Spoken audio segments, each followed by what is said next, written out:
It's going to be Regena Jackson taking the snap here from the end zone. Jackson sweeping right, has room, 5-yard line, 10-yard line. Here goes Regena Jackson. Jackson off to the races, trying to go 99.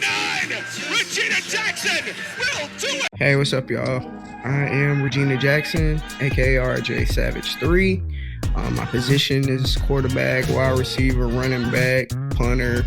It's pretty much whatever I got to do. Just a true athlete. My number is 3. I am from Denham Springs, Louisiana, which is basically 10 miles out from Baton Rouge, for those of you that do not know where that is. So my athletic background is predominantly rooted in basketball. I am a Hall of Fame basketball player at my high school. I am also a Hall of Famer on the collegiate level as well. I'm a pretty decorated basketball athlete. I did run track, I did play softball, but nothing stuck to me like basketball did. My current family life is I do have a beautiful woman that plays for the Washington Prodigy, number 22, aka the Pink. We got 3 bad babies. Egypt, she's a pit, and I have 2 Frenchies, Savage and Sky, all of them which are very spoiled and bad. So my biggest challenge to date has been basically watering down my abilities to do what's needed. As unselfish as that is, I feel like I'll never reach my full potential and growth because I have to continue to water down my skills. Most times I feel like a caged animal, basically. And it's just the type of athlete that I am. I've always been the athlete to just go out and get it, to grind hard for what I want, do what's necessary, and to be in a world where that doesn't matter anymore. It was hard to digest. It was hard to really overcome it, but the way that I did so was to not give it everything I had anymore. Not to make the sacrifices to come to practice rather than go to my niece's party. I made the choice to do other things besides making football my number one. Well, it's never been my number one, but I put it above a lot of things, and family included, and I no longer do that anymore.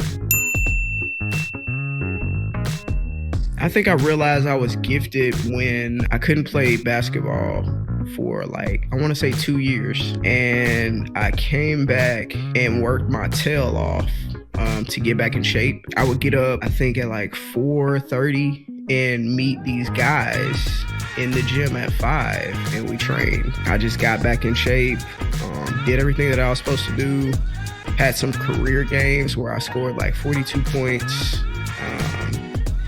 So I think, I realized I was gifted whenever I literally took some time off and came back and was still one of the best to do it. So that's how I felt that I knew I was gifted. And then to come to a whole nother sport and basically dominate and do the same thing, I think that's another way I feel like I was gifted. I think what's in store for fans that watch me for the first time would be seeing dynamite in a small package. Because I always bring the boom, baby. Of course, the person that I would like to compete against, obviously, would be the Pink from Washington because, she plays defense, I play offense, and she likes to hit me, so, that's neither here nor there.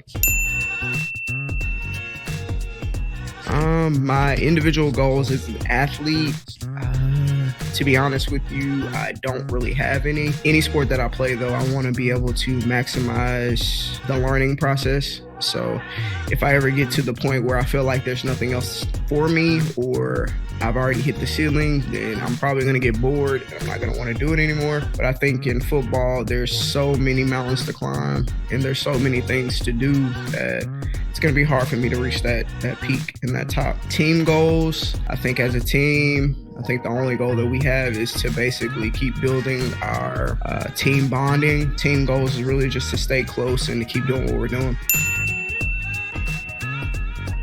I basically learned in 2024 that no matter how hard the battle is or the mental challenge is, I always can come through and put my best foot forward, even though I'm in pain or I'm not doing the things that I want to do.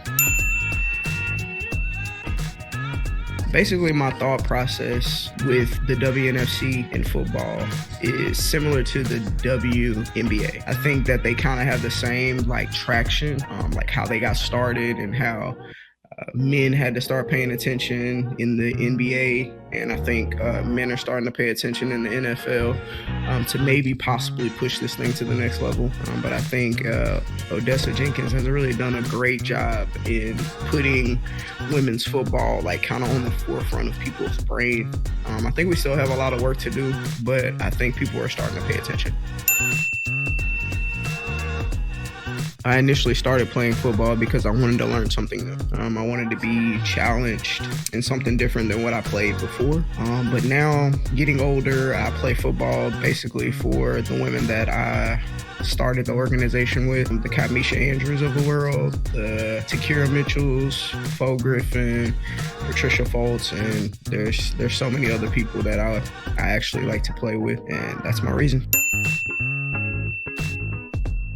I believe people should tune into the WNFC because we have the best athletes in women's football.